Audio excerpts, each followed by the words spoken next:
Hello to all the traders around the world. उम्मीद है आप सब खैरियत से होंगे। तो आज की वीडियो में हम देखेंगे कि लास्ट जो वीडियो थी उसका रिजल्ट कैसा रहा, नेक्स्ट पॉसिबल मूव क्या हो सकता है, और मैंने आपको कुछ फंडामेंटल्स के हवाले से भी थोड़ा सा बताना है। ठीक हो गया? तो अब आ जाते हैं हम अपने चार्ट के ऊपर।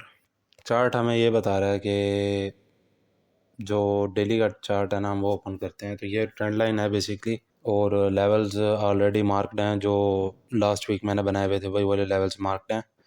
ठीक है, तो जो अब हम इसको देखने के लिए ना सही तरीके के साथ वो आ जाते हैं 4 आवर टाइम फ्रेम के ऊपर। तो 4 आवर टाइम फ्रेम के ऊपर ये सिचुएशन बन रही है कि ये ट्रेंड लाइन है। ठीक है, ये आपके सामने है। वेडनेसडे को मैंने वीडियो शेयर की थी और मार्केट इस प्राइस पे थी, और देखें ऑलमोस्ट वही 50 या 50 से नीचे वाले पॉइंट पे आया है। ठीक है, और वही 40-50 वाला रीजन जो है उसी के अंदर से ये मार्केट पंप करी है दोबारा। ठीक हो गया। अब हमने इसका लेवल जो है ये मैं लेवल ख़त्म कर देता हूँ ताकि आपको इजीनेस हो जाए, ठीक है, समझने के लिए।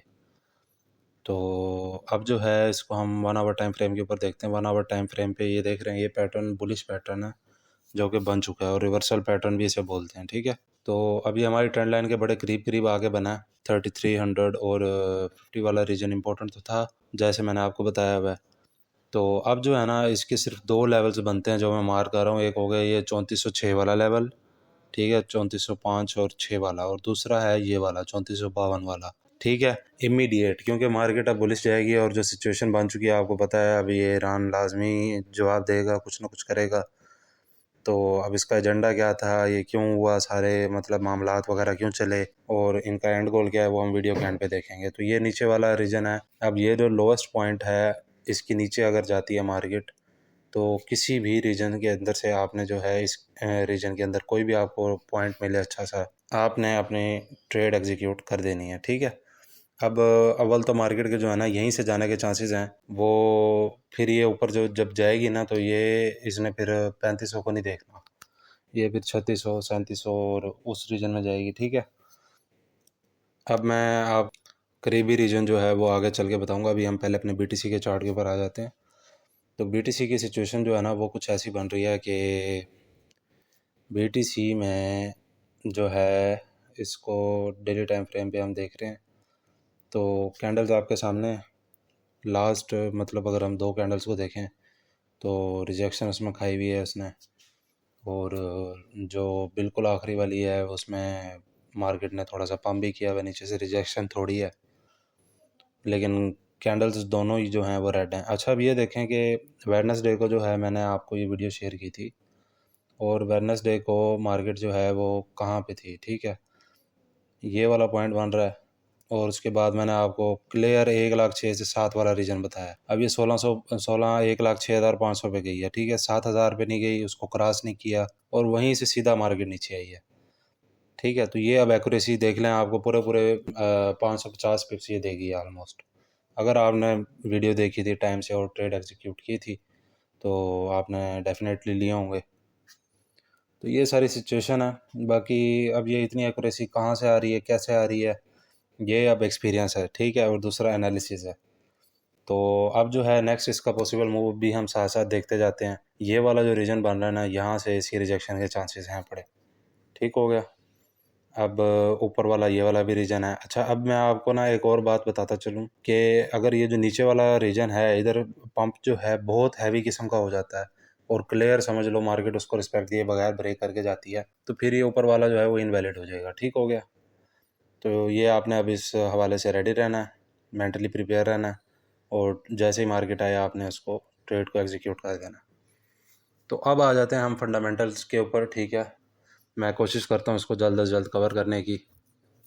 तो बाकी शायद डिटेल में कभी दोबारा वीडियो बना दूँ, लेकिन नेक्स्ट वीक आपको पता है फिर बहुत सारी चीज़ें देखनी होती हैं, टाइम मिले ना मिले, इसी के साथ इसको भी कर देते हैं।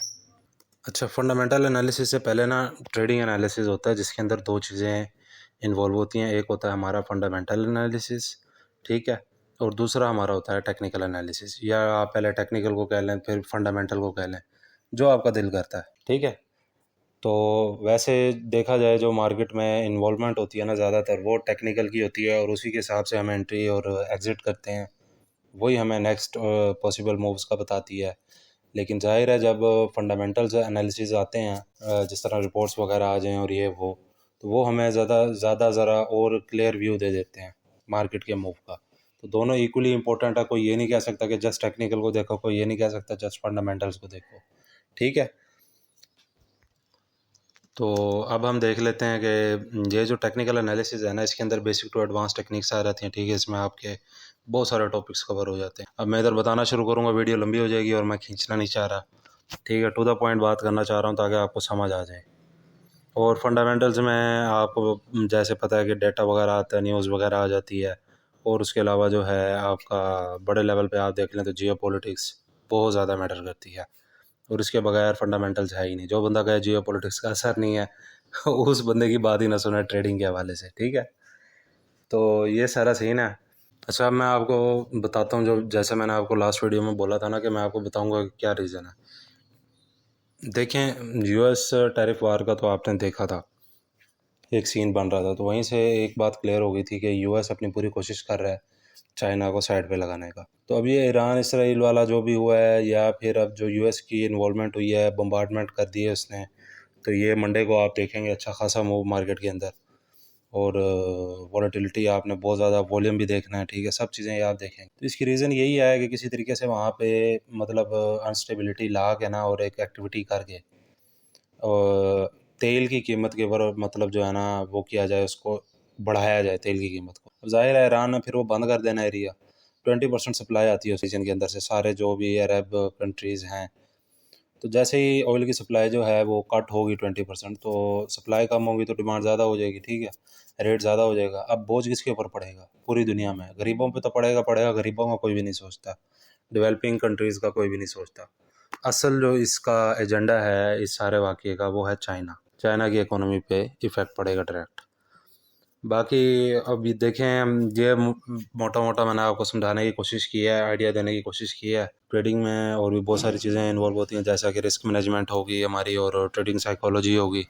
तो जस्ट टेक्निकल एनालिसिस और फंडामेंटल एनालिसिस नहीं होते, और भी बहुत सारी चीज़ें होती हैं जिन सबको कलेक्टिव देखना पड़ता है, और फिर जाके हम ये कहते हैं कि भाई मार्केट का ये नेक्स्ट पॉसिबल मूव हो सकता है, और उस बेस के ऊपर एनालिसिस होता है। ठीक है, अच्छा, अब रशिया जो है ना, बड़े लोग कहते हैं कि इस टाइम जो है वो 3 सुपर पावर हैं, रशिया, चाइना और अमेरिका। ठीक है, रशिया के पास बहुत कुछ है, लेकिन एक चीज़ है कि अब रशिया में ना वो बात नहीं है कि उसको आप चाइना या यूएस के बराबर लेके आएँ। उसने यूरोप को तो डील कर लिया है, लेकिन उसमें सबसे बड़ा जो फ़ायदा हुआ है वो यही हुआ है कि उसकी अपनी एक इकोनॉमी है।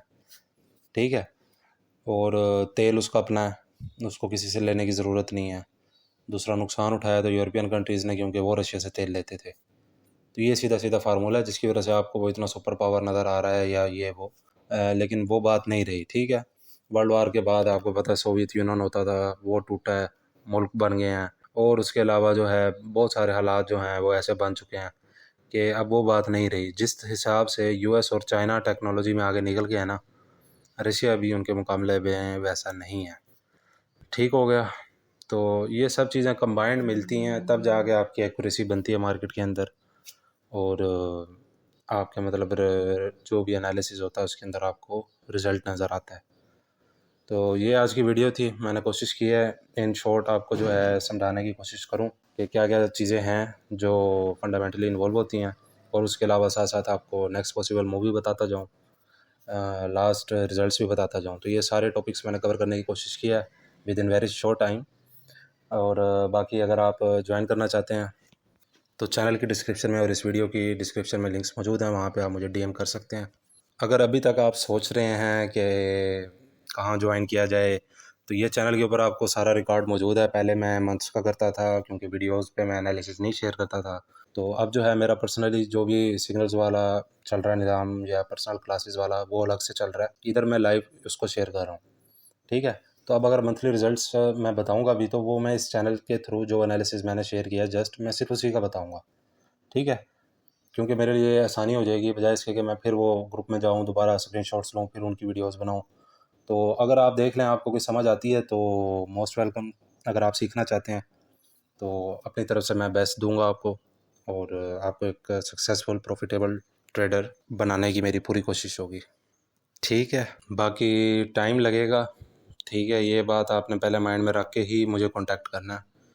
ये कोई जादू की छड़ी नहीं है जो मैं घुमाऊंगा तो आपको ये सारी चीज़ें क्लियर हो जाएंगी। टाइम लगेगा, मेंटली प्रिपेयर होके आना है कि सीरियस होकर टाइम देना है और दिल लगा के चीज़ों को अंडरस्टैंड करना है, जो क्वेश्चन हो वो क्लियर करना है।